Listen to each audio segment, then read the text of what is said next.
Computer তো আমরা অনেকই ইউজ করে থাকি। মার্কেটে আরও অনেক নতুন হাই গ্রাফিক্স গেম আসার ফলে এখন কম্পিউটার ইউজ করার চাহিদা অনেকটা বেড়ে গিয়েছে। কিন্তু আমরা যখন অপারেটিং সিস্টেমকে ইনস্টল করতে যাই তখন আমরা কনফিউজ হয়ে যাই, কারণ আমাদের সামনে দুটো জিনিস লেখা থাকে, সেটি হলো 32 বিট এবং 64 বিট। বা যখন আমরা কম্পিউটারে কোনো সফটওয়্যারকে ডাউনলোড করি তখন আমাদের সামনে দুরকম লেখা আছে, 32 বিট এবং 64 বিট।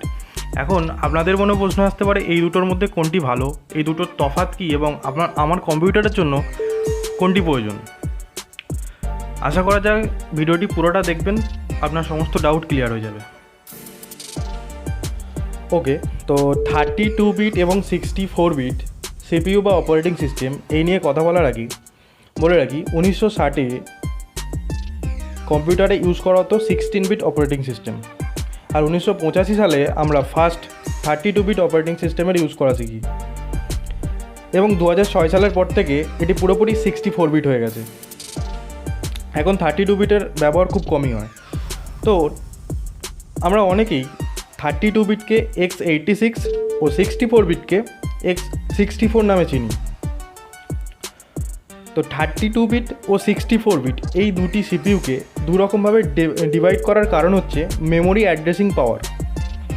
32 বিটে মেমোরি অ্যাড্রেসিং পাওয়ার অনেকটাই কম, আবার 64 বিটে এই মেমোরি অ্যাড্রেসিং পাওয়ার অনেকটাই বেশি।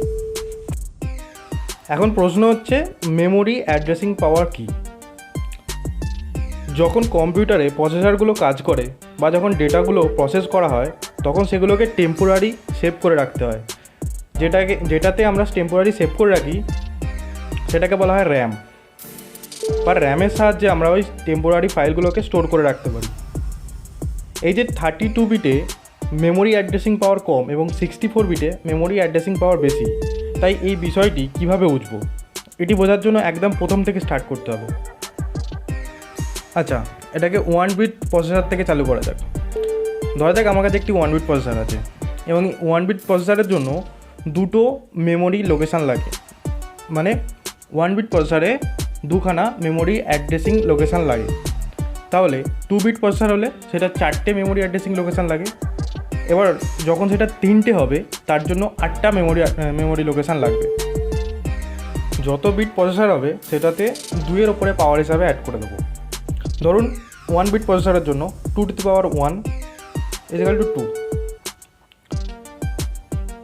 2 বিট প্রসেসরের জন্য 2 টু দি পাওয়ার 2 মানে হলো 4টে লোকেশন। 3 বিট প্রসেসরের জন্য 2 টু দি পাওয়ার 3 সমান 8টা লোকেশন। আচ্ছা, আর 4টে বিট প্রসেসরের জন্য 2 টু দি পাওয়ার 4 সমান 16টা লোকেশন। এইরকম করে যদি আমরা 32 বিট পর্যন্ত নিয়ে যাই তাহলে সেটি হবে 32 বিট প্রসেসরের জন্য 2 to the power 32 equal to, যে সংখ্যাটি দাঁড়াবে সেটি হচ্ছে 42949679296। এটাকে যদি আমরা জিবিতে কনভার্ট করি তাহলে সেটি দাঁড়ায় 4 জিবি।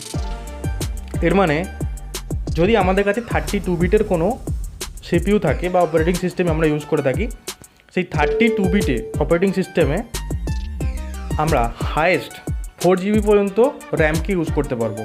32 বিটে আমরা 4 জিবির ওপরে র্যামকে ইউজ করতে পারবো না। এখন যদি আমরা এই সংখ্যাটাকে 64 বিট পর্যন্ত করি তাহলে 2 টু দি পাওয়ার 64 এই যে সংখ্যাটি দাঁড়ায়, এই সংখ্যাটি আমি বলতে চাইনি, এটি স্ক্রিনে আছে, আপনারা দেখে নিন। এটাকে যদি আমরা জিবিতে কনভার্ট করি, জিবিতে কনভার্ট করলেও এটা অনেকটা বড় সংখ্যা দাঁড়ায়। এটাকে আমরা জিবিতে কনভার্ট করবো না, এটা করবো এক্সাবাইটে কনভার্ট করবো। যেমন হচ্ছে এই যে সংখ্যাটি দাঁড়ায় এটা সমান 16 এক্সাবাইট। তো 16 এক্সাবাইট মানে আপনারা বুঝে নিন যে এটি কত বড় র্যাম। তো এত বড় র্যাম এখনও আবিষ্কার হয়নি, আগামী 50 বছরের মধ্যেও হবে কি না জানি না। তাহলে আমরা 32 বিটে 4 জিবি হায়েস্ট পর্যন্ত র্যাম ইউজ করতে পারি, আর 64 বিটে এখনও পর্যন্ত পৃথিবীর যত র্যাম আছে প্রায় সবকটিকেই ইউজ করতে পারি। আপনার র্যাম যদি 4 জিবির নিচে থাকে তাহলেও আপনি 64 বিট ইউজ করতে পারবেন। হ্যাঁ, সেই ক্ষেত্রে আপনার প্রসেসরটিকে 64 বিট সাপোর্ট করতে হবে।